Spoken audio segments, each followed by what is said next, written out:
Hello students, myself Joshi Disha and I warmly welcome you on behalf of Sri Shivsha College of Commerce, Management and Computer Education, and it is managed by Jain Citizens Education Society, and yes, we are referring Sijamna Dasan Company.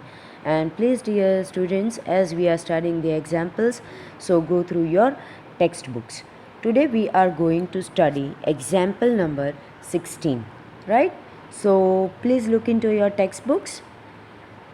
Determine the average rate of return from the following data of two machines, right? તમને data આપેલો છે machine A અને machine બીનો. Original cost છે, working capital છે, estimated life 5 years છે, estimated salvage value that is scrap value, right?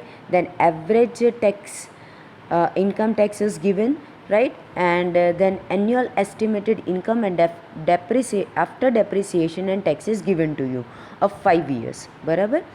અને depreciation કીધું છે કે સ્ટ્રેટ લાઇન બેઝિસ ઉપર તમારે કેલ્ક્યુલેશન કરવાનું છે, રાઈટ? તો હવે આપણે ARR ફાઇન્ડ કરવાનું છે. તો ARRની ફોર્મ્યુલા છે that is average earnings divided by average investment into 100. હવે એવરેજ અર્નિંગ્સ, બરાબર, એ કેવી રીતના ફાઇન્ડ કરવાનું? પહેલાં તો હવે આપણે બંનેનું એવરેજ ગોતવું પડશે. એવરેજ અર્નિંગ્સ બી આપણી પાસે રેડીમેડ નથી, એવરેજ ઇન્વેસ્ટમેન્ટ બી નથી. તો પહેલાં તો આપણે એ વસ્તુ ફાઇન્ડ કરવાની છે, રાઈટ? તો એવરેજ ઇન્કમ, તો that is total income divided by number of years. તો ટોટલ ઇન્કમ છે એ તમને આપેલી છે that is annual estimated income after depreciation and tax, બરાબર? એ જે તમને 5 વર્ષની તમને ઇન્કમ આપેલી છે એને ટોટલ કરવાનો છે, બરાબર? અને એને ડિવાઇડેડ બાય 5 કરવાનું છે. હવે ફોર ઇન કેસ અહીંયા 3 વર્ષ હોય તો એ ત્રણેય વસ્તુને એડ કરીને ડિવાઇડેડ બાય 3 કરવાનું. ટૂંકમાં total income divided by number of years, એટલે 73,750 ડિવાઇડેડ બાય 5, એટલે તમને મળે 14,750. તો એવી રીતના બંનેનો સેમ અમાઉન્ટ છે એટલે એવી રીતના કેલ્ક્યુલેશન થશે. હવે એવરેજ ઇન્વેસ્ટમેન્ટ, તો એવરેજ ઇન્વેસ્ટમેન્ટની ફોર્મ્યુલા છે that is original investment minus scrap value divided by 2 plus additional net working capital plus scrap value. તો હવે જે પ્રમાણે અમાઉન્ટ્સ આપેલી છે એવી રીતના મૂકો, રાઈટ? તો ઓરિજિનલ ઇન્વેસ્ટમેન્ટ આપણી પાસે છે 1,12,250 minus scrap value is given 6,000 divided by 2, okay? Then plus additional net working capital, એ આપણી પાસે છે 10,000 એનું અને 12,000 બીનું, બરાબર? અને સ્ક્રેપ વેલ્યુ છે બંનેની 6,000. તો આવી રીતના ફોર્મ્યુલામાં મૂકીને આપણને અમાઉન્ટ મળે છે. દેટ અમાઉન્ટ ઇઝ 69,125 અને મશીન બીની 71,125, રાઈટ? હવે આપણી પાસે એવરેજ ઇન્કમ છે, right? That is average earnings and we are having average investment as well.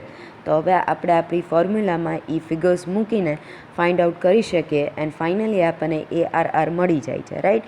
તો એ એવરેજ અર્નિંગ્સ છે એ તો બંનેની સરખી છે, બરાબર? પણ એવરેજ ઇન્વેસ્ટમેન્ટ છે એ ડિફર કરે છે, રાઈટ? તો પહેલાંમાં છે 69,125 અને બીજામાં 71,125. તો આફ્ટર કેલ્ક્યુલેટિંગ ARR, બરાબર, આપણને મળે છે એનું 21.34% અને બીનું 20.74%, right? So that is example number 16. Please dear students do calculation in your notebooks. Now we are going to study example number 17. Messrs. Amu Industries Limited purchased a machine 5 years ago. A proposal is under consideration to replace it by new machine. બરાબર? એક 5 વર્ષથી use કરે છે, હવે એ લોકોને replace કરવું છે નવા મશીન સાથે. And the life of the machine is estimated to be 10 years, બરાબર? લાઈફ છે એ 10 years છે. The existing machine can be sold at its written down value, વેચાય at written down value as the accountant of the company, you are required to submit your recommendations based on the following. શું કરવું, existing follow કરવું કે નવું purchase કરવું, એ આપણે recommendations આપવાના છે. So we are having initial cost એક્ઝિસ્ટિંગની 25,000 છે અને નવા મશીનની 50,000 છે. Then machine hours per annum તો 2,000, wages per annum is given, power per hour is given, indirect material per annum, then other expenses per annum, cost of material per unit, then number of unit produced per hour અને selling price per unit. બરાબર. અને interest to be paid 10% on fresh capital investment. એટલે નવા મશીનનું જ્યારે calculation કરીએ ત્યારે જ આપણે ઇન્ટરેસ્ટનું કેલ્ક્યુલેશન કરવાનું રહે છે. બરાબર. તો નાવ let us take a look over solution. તો પહેલાં તો પ્રોડક્શન કેટલું થયું પર એનમ. બરાબર. તો આપણી પાસે નંબર ઓફ યુનિટ પ્રોડ્યુસ્ડ પર અવર છે 12 અને મશીન ઉપર મશીન અવર્સ પર અવર છે 2,000. બરાબર. કારણ કે કામ થયું હોય, પ્રોડક્શન થયું હોય તો શેને આપણે કન્સિડર કરવાનું હોય, તો મશીન અને યુનિટ્સને જ આપણે કન્સિડર કરવાના હોય. પછી એમાં કંઈ પ્રોડક્શનમાં વેજીસ ન આવે, ઇનડાયરેક્ટ મટીરિયલ ન આવે, બીજા એક્સપેન્સીસ ન આવે, right.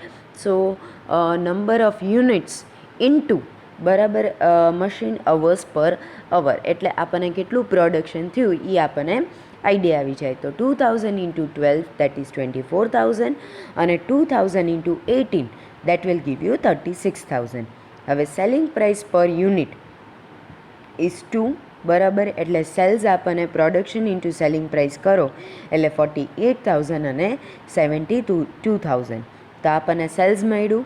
Now we need to find cost. બરાબર. તો કોસ્ટ ઓફ સેલ્સ છે મટીરિયલમાં આમાં cost of material per unit આપેલું છે 1. બરાબર. તમે એના ક્વેશ્ચનમાં જોજો કે cost of materials per unit is 1. તો હવે અને સેલિંગ પ્રાઇસ છે સોરી નંબર ઓફ યુનિટ્સ છે 12. બરાબર. તો 1 ઇન્ટુ 12 ઇન્ટુ 2,000. બરાબર. મટીરિયલનું આપણે પ્રોસેસિંગ કર્યું. બરાબર. તો એ આપણે નંબર ઓફ યુનિટ છે આપણી પાસે 12, cost of material per unit છે 1. તો 1 into 12 into 2,000 that will give you 24,000 અને ઓલામાં 18 ઇન્ટુ 2,000 દેટ વિલ ગીવ 36,000. હવે વેજીસ તો વેજીસ છે 1.25 into machine hours per annum.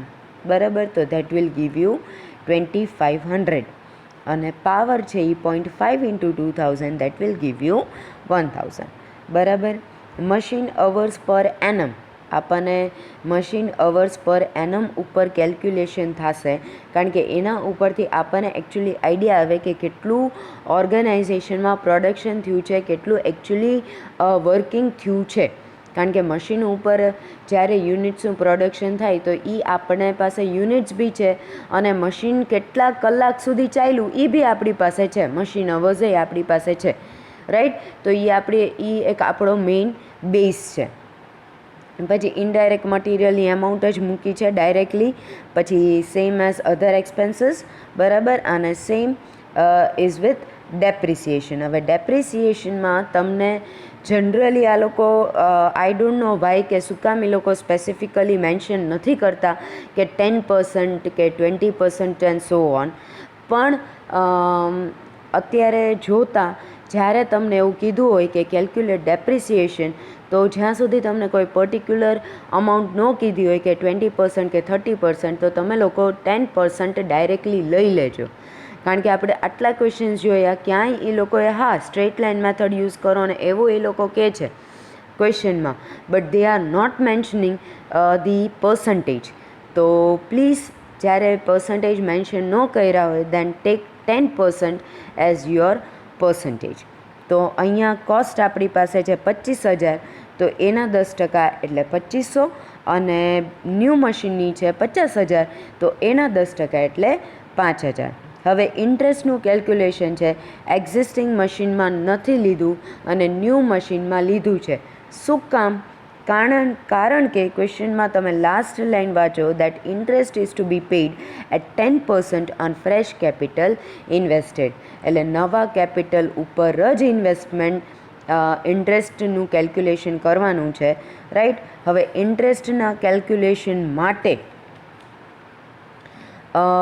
પાછળ તમે જોજો વર્કિંગ નોટ આપેલી છે that interest has been calculated as follows. તો ઇન્વેસ્ટમેન્ટ નવા મશીનનું 50,000 છે, minus sales value of old machine, બરાબર, એટલે 25,000, એનું માઇનસ ડેપ્રિસિએશન કરો on fixed installment basis, right. તો દેટ વિલ ગીવ યુ 12,500, અને 50,000 માઇનસ 12,500 કરો એટલે 37,500 મળે, રાઈટ. હવે એના ઉપર 10% કેલ્ક્યુલેશન કરો તો તમને મળે 3,750. તો એવી રીતના એ લોકોએ ઇન્ટરેસ્ટનું કેલ્ક્યુલેશન કર્યું છે. તો નવા મશીનની કોસ્ટિંગ છે 50,000, જૂનાની 25,000 હતી, બરાબર, અને એ 25માંથી ડેપ્રિસિએશન માઇનસ કર્યું છે, રાઈટ. તો દેટ વિલ ગીવ યુ 12,500, એટલે તમને મળે 37,500. ઓકે, તો એ ડાયરેક્ટ એનું 10% લીધું છે, તો 3,750. હવે બંનેનું તમે એડિશન કરો એટલે એકમાં 45,000 આવે, એકમાં 71,250 આવે છે. તો ટોટલ પ્રોફિટ, હવે sales minus cost of sales આપણે કરીએ તો આપણને ટોટલ પ્રોફિટ મળે. તો એકમાં 48,000 માઇનસ 45,000 એટલે 3,000, અને ઓલામાં 72,000 માઇનસ 71,250, તો આપણને 750નો ફિગર મળે, રાઈટ. હવે કોસ્ટ પર યુનિટ અને પ્રોફિટ પર યુનિટ છે એ કેવી રીતના આપણને મળેલો છે, તો દેટ ઇઝ કોસ્ટ પર યુનિટમાં જે આપણને ટોટલ કોસ્ટ હતી, બરાબર, 45,000, અને ડિવાઇડેડ બાય ટોટલ પ્રોડક્શન લીધું છે એ છે 24,000. કોસ્ટ પર યુનિટમાં ટોટલ કોસ્ટ છે 45,000 divided by total production that is 24,000. તો 45,000 divided by 24,000 that will give you 1.87. હવે પ્રોફિટ પર યુનિટ, તો આપણે પ્રોફિટનો ફિગર લઈએ that is 3,000 divided by production that is 24,000, તો આપણને મળે 0.13 અને 0.02. Okay, it is as simple as that. કોસ્ટની વાત થાય, બેઝમાં પ્રોડક્શન લેવાનું છે, પણ કોસ્ટની વાત થાય ત્યારે કોસ્ટનો ફિગર લેવાનો, અને જ્યારે પ્રોફિટની વાત થાય ત્યારે પ્રોફિટનો ફિગર લેવાનો, right. So the about analysis shows that it will be better to continue with the existing machine than replacing it by a new machine, બરાબર, કે એક્ઝિસ્ટિંગ મશીન સાથે ચાલો એ બેટર રહેશે in comparison with the new machine. કારણ કે આપણે profit જોયો કે જૂનામાં આપણને મીન્સ એક્ઝિસ્ટિંગ જે આપણું છે એમાં 3,000 પ્રોફિટ છે ને ઓલામાં 750 જ છે, તો obviously 3,000 it is far more better. 750 કરતાં 3,000 ઘણું વધારે છે, એટલે આપણે નવું મશીનથી જૂના મશીનને રિપ્લેસ કરતા નથી. Then on the basis of accounting rate of return also it will be better to continue with the existing machine. This has been shown as under. હવે ARRની દ્રષ્ટિએ બી એક્ઝિસ્ટિંગ મશીન ઉપર જ કન્ટિન્યુટી રાખવી એ આપણા માટે સારું છે, બરાબર. તો એમાં profit on installation of new machine, તો બિફોર ચાર્જિંગ ઇન્ટરેસ્ટ તો 750, બરાબર, plus 3,750 that will give you 4,500. Then incremental profit, તો ઇન્ક્રીમેન્ટલ પ્રોફિટ એટલે 4,500 minus 3,000, 4,500 minus 3,000 that will give you 1,500. એટલે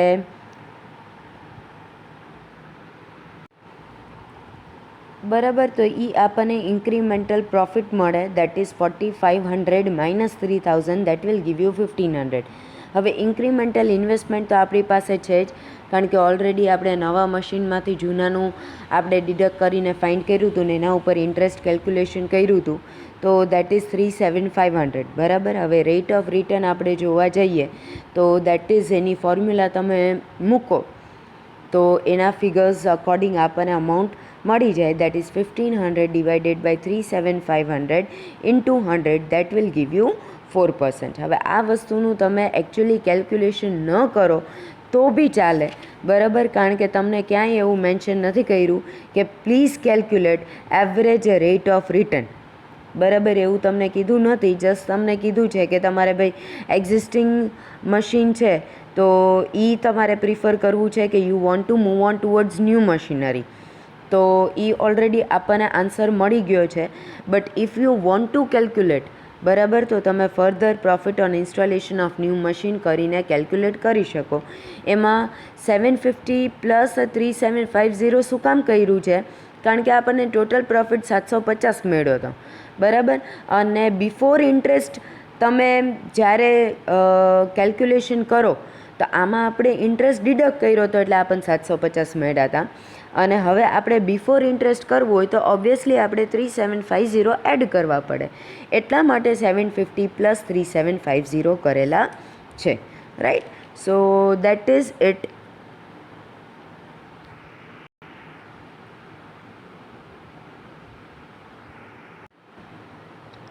Now we are moving on towards example number 18.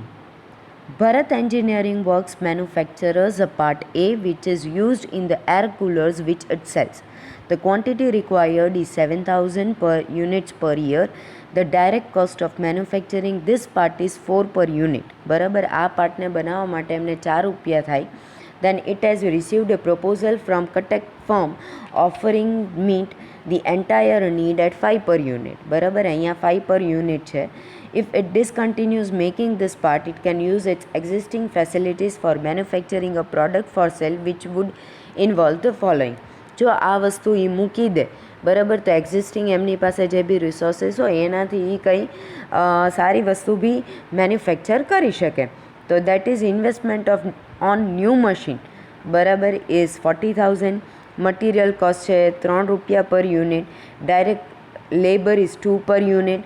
Indirect expenses is 12,000 other than depreciation for 8,000 hours.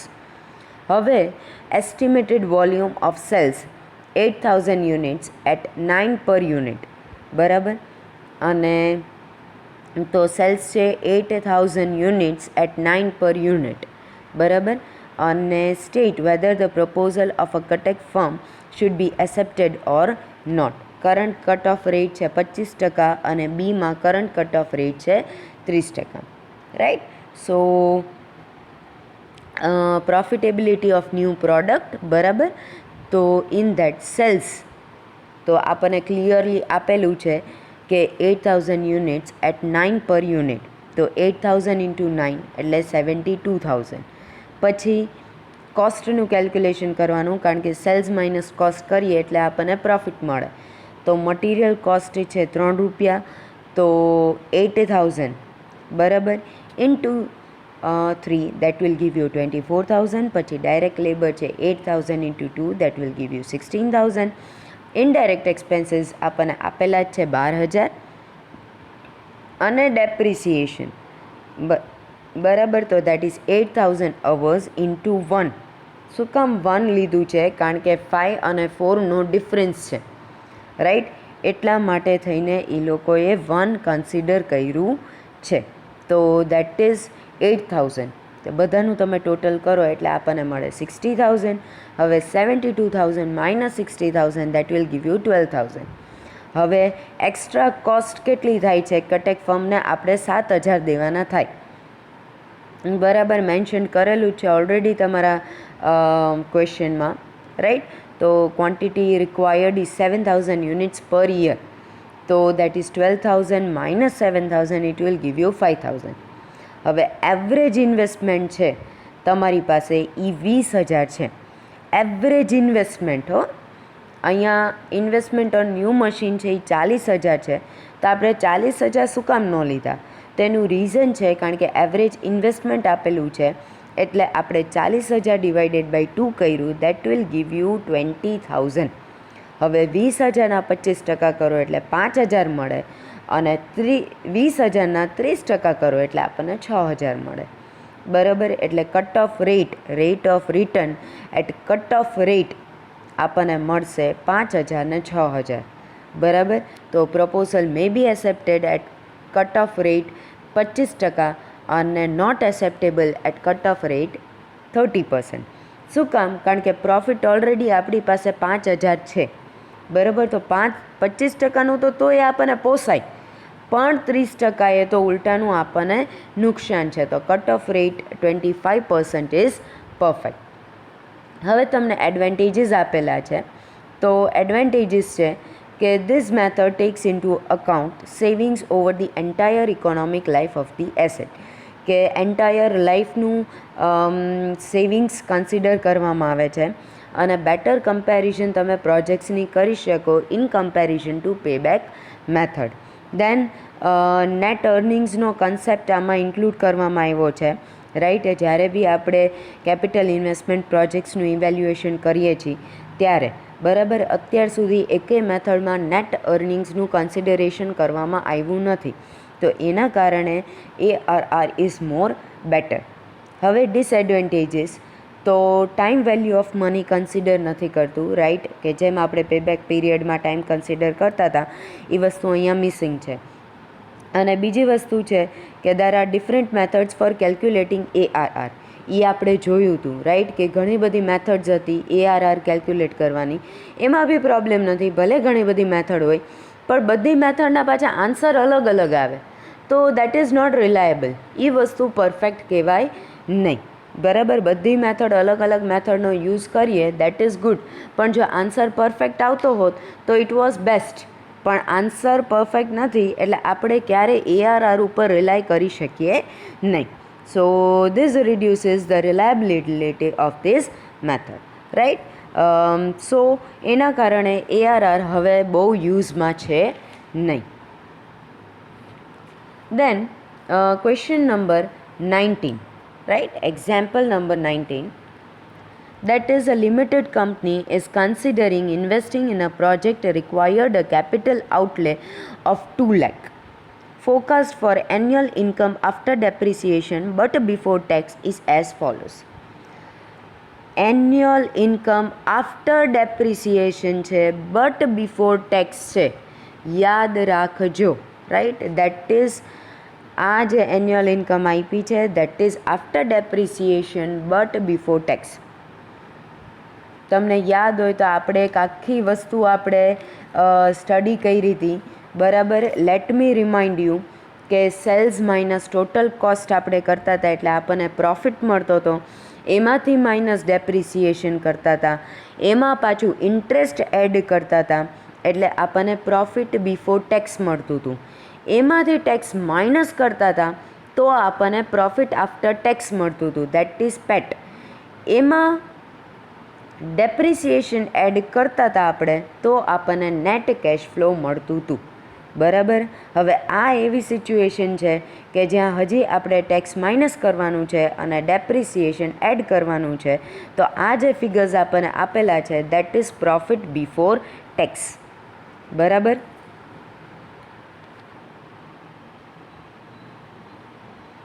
તો એ અમાઉન્ટ્સ આપેલી છે. દેન depreciation 20% calculate કરવાનું છે.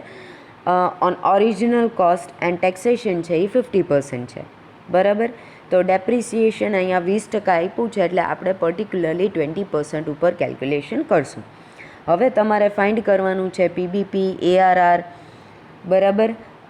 દેન rate of return on original investment કીધું છે, પછી rate of return on average investment કીધું છે. Then discounted cash flow, that is NPV. Then net present value index number કીધું છે એટલે પ્રોફિટેબિલિટી ઇન્ડેક્સ કહેવાય, બરાબર. અને internal rate of return that is IRR.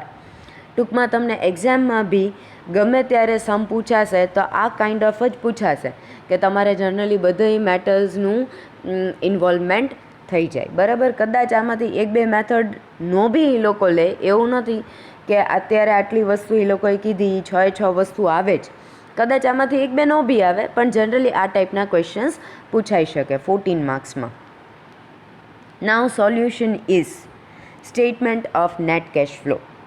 તો એમાં યર્સ પ્રોફિટ આફ્ટર ડેપ્રિસિએશન, બરાબર. તો એ 1 લાખને આપેલું છે એ. હવે એમાંથી આપણે માઇનસ ટેક્સ કરવાનું છે. તો ટેક્સ આપણને 50% આપેલું છે, એટલે બધાના 50% થશે. 1ના 50% એટલે 50,000, 80ના 50% 40,000 ને 40ના 20,000. હવે એમાંથી માઇનસ કરો એટલે આખું એક એ લોકોએ જે કોલમ આપવાનું હોય એ નથી આપ્યું, બરાબર. સીધું એ લોકોએ ડેપ્રિસિએશન એડ કરી નાખ્યું છે, બરાબર. તો ડેપ્રિસિએશન છે એ 20% છે અને આપણી પાસે કેપિટલ આઉટલે છે 2 લાખ. તો 2 લાખના 20% તમે કરો એટલે ડેપ્રિસિએશન લાગે 40,000. તો હવે 50,000માં 40,000 એડ કર્યા છે, 40,000માં 40,000 કર્યા છે અને 20,000માં 40,000 એડ કર્યા છે. So we are getting this figures. હવે પેબેક પીરિયડ. હવે આપણું ઇનિશિયલ આઉટલે છે, ઇન્વેસ્ટમેન્ટ છે 2 લાખ. 2 લાખ આપણે જોતા હોય તો હવે આપણે પેબેક પીરિયડમાં આપણે કેલ્ક્યુલેટ કરશું પહેલાંમાં નેટ કેશ ફ્લોનું જોઈને. દેટ ઇઝ 90,000 અને 90,000 એટલે 1,80,000 થઈ જાય. હવે કેટલું બાકી રહે છે? તો 20,000. હવે ત્રીજું છે 80,000, એટલે આપણે ત્રીજા વર્ષમાં જઈ શકશું નહીં, બરાબર. અને ડિફરન્સ કેટલો છે? 20,000. તો આપણે પહેલાં બી ઓલરેડી ભણી જ ચૂક્યા છીએ કે ડિફરન્સ જે હોય એ અને ડિવાઇડેડ બાય એના પછીનું જે ફિગર હોય એ, એટલે 2 વર્ષ પછીનું ફિગર જે આવતું હોય એને બેઝમાં લેવાનું છે અને ડિફરન્સ હોય એ આપણે ઉપર લેવાનો છે. તો that is 20,000 divided by 80,000, that will give you 0.25. એટલે પેબેક પીરિયડનું આન્સર છે 2.25, બરાબર. Then rate of return on average investment method. તો નેટ પ્રોફિટ આફ્ટર ટેક્સ. હવે આને જ્યારે એવરેજ રેટ ઓફ રિટર્ન આપણે કેલ્ક્યુલેટ કરીએ છીએ તો આપણે એવરેજ પ્રોફિટ, રાઈટ, અને એને આપણે કન્સિડર કરતા હોઈએ છીએ. તો that is rate of return. હવે પેટ, આ net profit after tax and depreciation છે, એને પેટ ભી કહેવાય, that is profit after tax. તો એ લીધું છે, રાઈટ. તો ટોટલ રિટર્ન આપણને મળે 2 લાખ અને એવરેજ એન્યુઅલ રિટર્ન તો 2 લાખ ડિવાઇડેડ બાય 5 કરીએ એટલે આપણને એવરેજ પ્રોફિટ મળે, બરાબર. એવરેજ એન્યુઅલ રિટર્ન એટલે એવરેજ પ્રોફિટ. ઓકે. તો average profit divided by original investment into 100 એટલે તમને ARR મળી જાય, બરાબર. હવે એવરેજ પ્રોફિટ કેવી રીતના લીધો? તો પેટના ફિગર્સને કન્સિડર કર્યું છે, રાઈટ. જ્યારે ARR ફાઇન્ડ કરવાનું હોય ત્યારે પેટના ફિગર્સ લેવાના આવે. Note it down.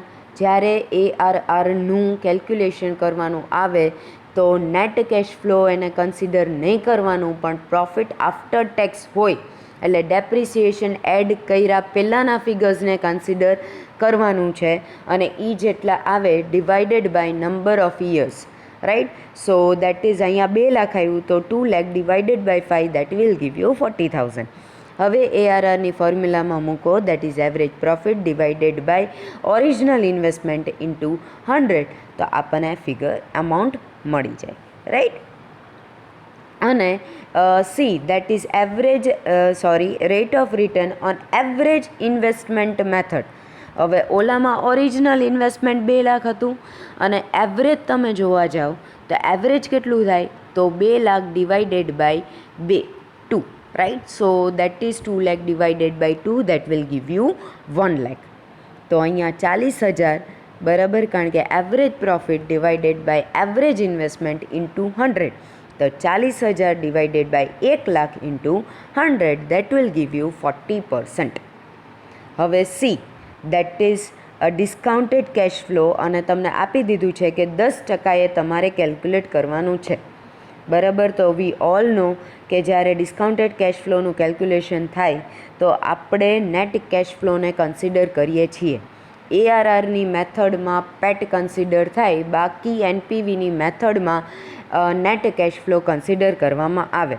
Into discounting factor એટલે આપણને પ્રેઝન્ટ વેલ્યુ મળે.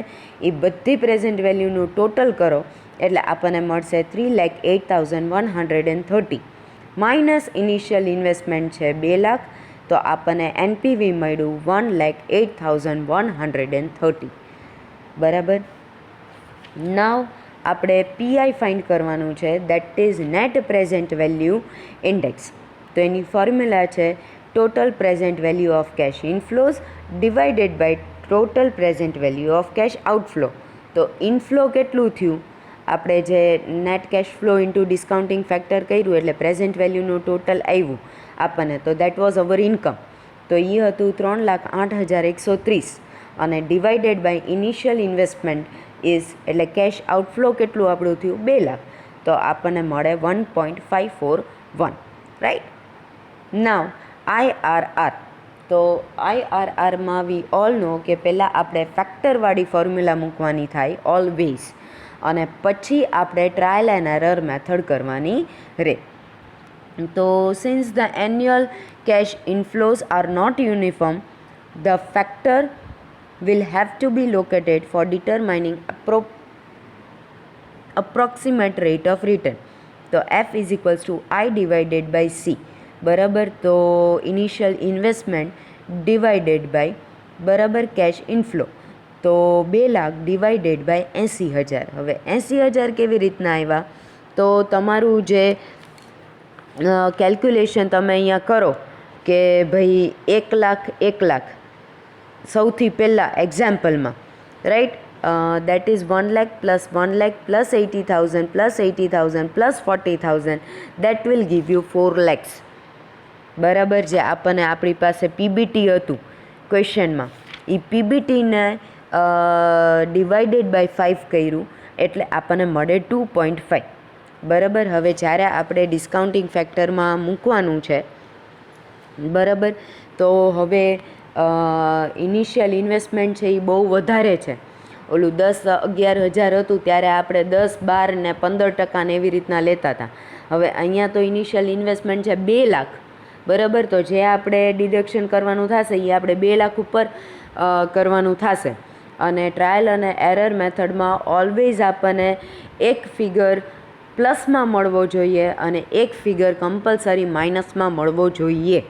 તો એવી રીતના આપણે કેલ્ક્યુલેશન કરવાનું છે. તો હવે આપણે સીધું અહીંયા અઝ્યુમ કરવાનું છે 28%.